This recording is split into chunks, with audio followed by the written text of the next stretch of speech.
God bless you, my brothers and sisters, and welcome to chapter 3 of Jesus and the Disinherited by Dr. Howard Thurman.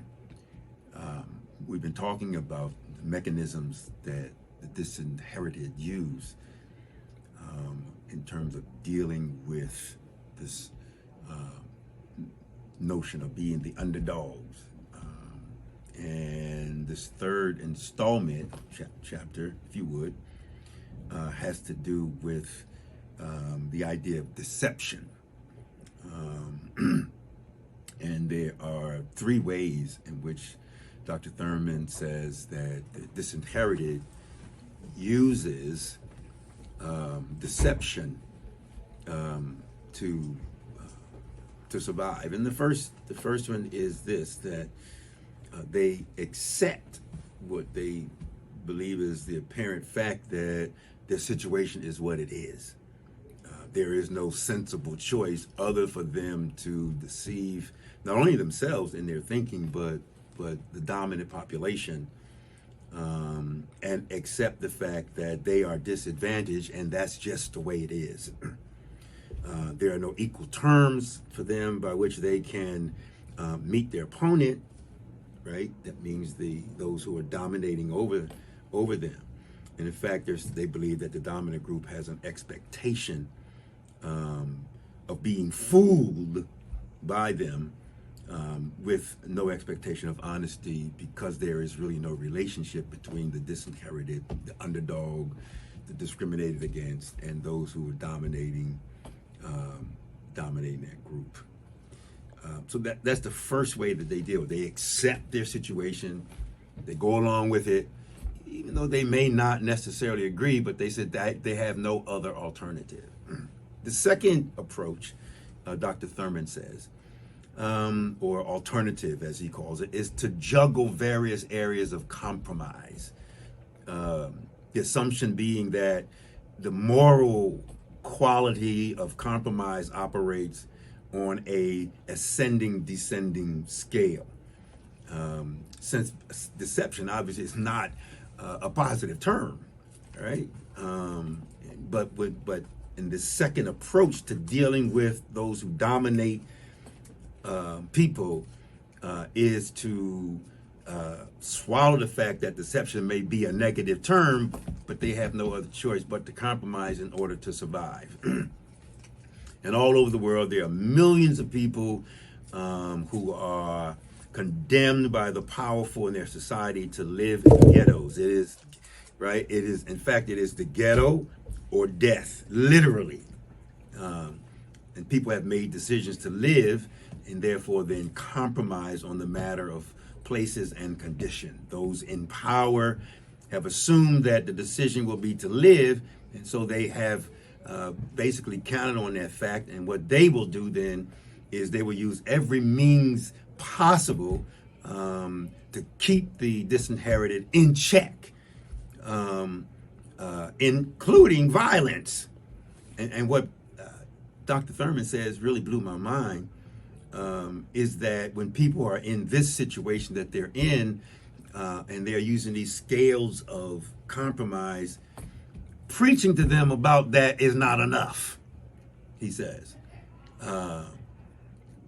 The people who are being oppressed don't raise the moral questions about deception because they're just trying to survive. And for the believer, however, I'm talking about the disinherited, right? It puts them in a very bad situation because it's either compromise or die. And you say, well, that's kind of crazy. Jesus died, right? The disciples, the apostles died. Black people died at the hands of the dominant group because of the fact that they are protesting, or because of the fact that they speak against the dominant race. And that is the type of situation that we're looking at today with this white evangelical Christian nationalism. And people say, well, it's Christian, so therefore it must be good. No. It is perpetrated by a group of folk who are racist, who are separatist, and even though they may use the term Christian,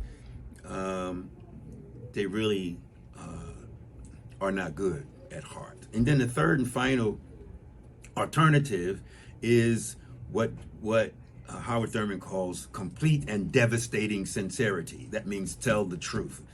The acceptance of this alternative is simple and truthful, right? Tell it like it is. Like I just said, the idea of Christian nationalism being biblical, it is not. And Jesus was not a racist. In fact, quite the opposite. And so what he's saying, that Jesus would tell us, even in the disadvantaged or disinherited situation, is let your communication be yea and nay and nay. So for he says, whatsoever what is ever more than this is evil. Jesus spoke this from the framework of social oppression. Because as I said from the beginning, from chapter 1, what we saw is that Jesus came from the disinherited. They hated the Jews. The Roman government hated the Jews. He was a Jew. He never said he wasn't one. And so the same dominance that the regular Jewish people felt under the Roman Empire, Jesus felt also as a Jew. And yet, he says that we have to be faithful to what we believe, and therefore call a spade what it is. And he says complete sincerity has to do with man's relationship with God and not man's relationship with man. So this approach says that man should always recognize the fact that he lives in the presence of God, always under divine scrutiny, and that is whether or not you are saved or unsaved, whether you're rich or poor, every man, right, no matter their status, until he has turned and faced divine scrutiny,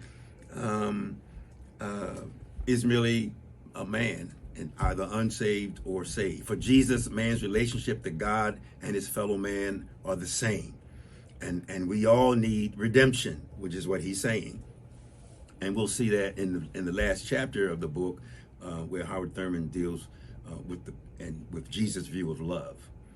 And so we'll see that the eyes of Jesus, and in the eyes of Jesus, there is no relationship between weak and strong. There is no relationship between the powerful and the unpowerful. There's only relationships between human beings. Everybody is equal because God made man. A man is a man is a man. No more than that and no less than God in that. God made us all the same. And any deviation from that truth comes from man and not God. Right? So in spite of what the dominant group says or how they act, the truth is the truth. And the Bible says, you shall know the truth and the truth shall set you free. No man can dominate another man because God deemed that there was this group more powerful than this group. This is a man-made situation. It is sin, and it is evil, in my view. It is evil. And so, but this is what Jesus' stance is. And he uses Psalm 139, where he talks about the fact that we cannot escape from the presence of God. No man can escape from the presence of God. Every man has to stand in judgment for themselves. And the fact of the matter is, we're not going to stand before God as rich people, as white people, as black people. We're going to stand before God as his creation. And it is my view, and I believe this, that what we're living through now is evil. And what Howard Thurman was talking about in terms of the era, the Jim Crow era that he came up in, was evil. And what Jesus and the Jews lived through under the dominance of the Holy Roman Empire was evil. And it is not of God. And this what we're seeing happening, it is an exciting time, but it is an evil time. It is exciting because we see the truth of the Bible coming true and coming to light. But it's also true, that it is evil, and that once you're saved, whether you're black or white, rich or poor, when you're saved, you realize that it is evil and that it's not of God, and we should not live like this. Hey, I'll see you in the next chapter.